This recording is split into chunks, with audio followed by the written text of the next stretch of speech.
Nick here, and welcome to my Star Wars Rebels episode review.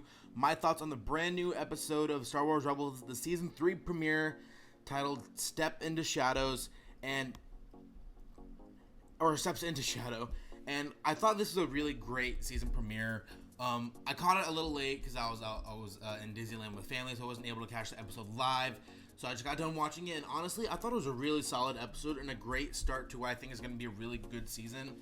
Because it's definitely setting up a lot of things. Obviously, with Ezra, obviously we see him more accepting of his dark side and inside of him, and we see Kanan struggling with his own demons, but especially with what happened in the season 2 finale, with Ahsoka and Vader and Darth Maul and the Sith Holocron and all that kind of stuff, and just kind of seeing everyone almost in a different place than where they were at the end of last season, because last season ended, obviously with the confrontation between Ahsoka and Vader.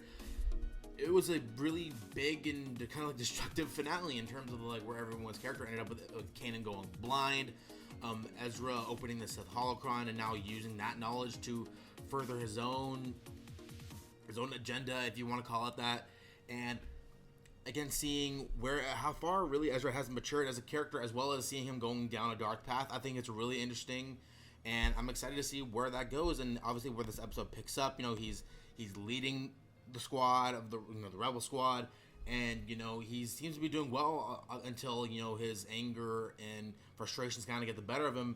And knowing Ezra and where he is as a character, I knew kind of where that was going to go, because Ezra has always been a character that his emotions have always gotten the better of him. So obviously he's more, susceptible to the dark side. So that's why I'm not surprised him going down this dark path. And in those moments where we see him struggle in the episode and see kind of his emotions get the better of him when he's trying to lead the team to get the Y-Wings, he struggles with that. And I think it's going to be a season-long struggle. And I think ultimately we're going to see Ezra go towards the dark side and potentially become a Sith, if not him being killed. The show has gone down dark paths in the past, and obviously with the reintroduction of Darth Maul into the universe, knowing that he's still alive and he's going to be manipulating Ezra, I'm really curious to see where they go with that storyline. And with the season picking up, obviously we have a brand new villain for the season in Grand Admiral Thrawn, a character from Star Wars Legends that is now officially canon and in the Star Wars universe, with a new novel coming out next year, and him obviously being the big bad of this season. And we got a little bit of him in this episode. It wasn't a whole lot, but at the same time, that's what I really liked about this episode, was that we didn't get too much of what's going to be, I think, a great villain. And Thrawn's definitely, he's going to be a great villain, because he already is seeing the pattern in the Rebels, attack plans, stuff like that, so he's kind of predicting where they're going to go, and he has a grand master plan that's going to play out the rest of the season. Now, obviously, I know the season's going to have its filler episodes, but I think kind of much like with last season, the main story thread of the season, the main plot line of the season, I think is going to be very interesting, especially since we have such a great, cold and calculating villain in Grand Admiral Thrawn that I'm really, really excited to see. And I'm once again, I'm glad that we got little bits and pieces of him here and there, and not too much. And also, one thing I really liked about this episode was Kanan, where we see him, especially since he was blinded and now he's kind of secluded himself, as most Jedi tend to do. I think it's interesting to kind of see him kind of lost, and when he has that conversation with the Bendu, who to me kind of reminds me of the giant lion turtle from Avatar: The Last Airbender, but that's besides the point. We kind of see him kind of confronting his own demons in a way, and he's even with his blindness, he's now able to see things kind of as they really are, and especially himself as he really was, and confronting his fears and confronting his insecurities in this episode, and doing his best to be there for Ezra, even though Ezra's kind of almost pushing him away because Ezra's leaning more towards the dark side.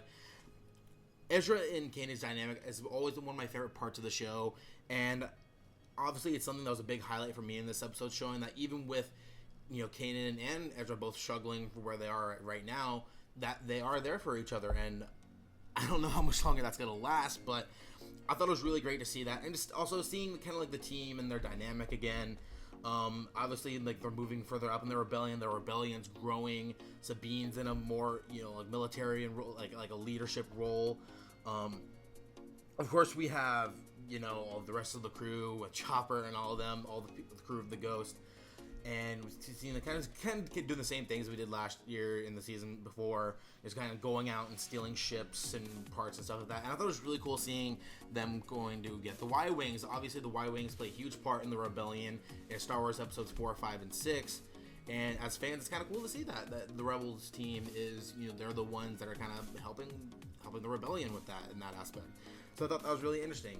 And overall, again, I thought this was a really good and solid episode. My only real problem, of course, was Hondo. He's a character I've never really gotten too attached to.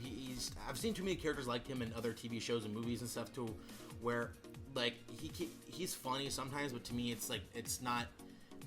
I don't know. I'm just not hooked onto him like a lot of people are. And it's funny because in my trailer review for the season, I criticized Hondo, and a lot of people didn't like that, and a lot of people got mad at me for it, and I wasn't necessarily expecting that. I mean, he is a fictional character after all, so I don't know why people are getting so mad about it. I mean, I tried to give the character a chance, so I'm not saying like, oh, I hate the character. I don't like him as much as everyone else does, and I'm willing to give him a shot. So he was my only real gripe with the episode. Other than that, I thought it was a great season premiere, and I'm really excited to see where we go from here on out, and if we see Ahsoka come back, or we see Vader at any point, or see if this season ties into Star Wars Rogue One at all.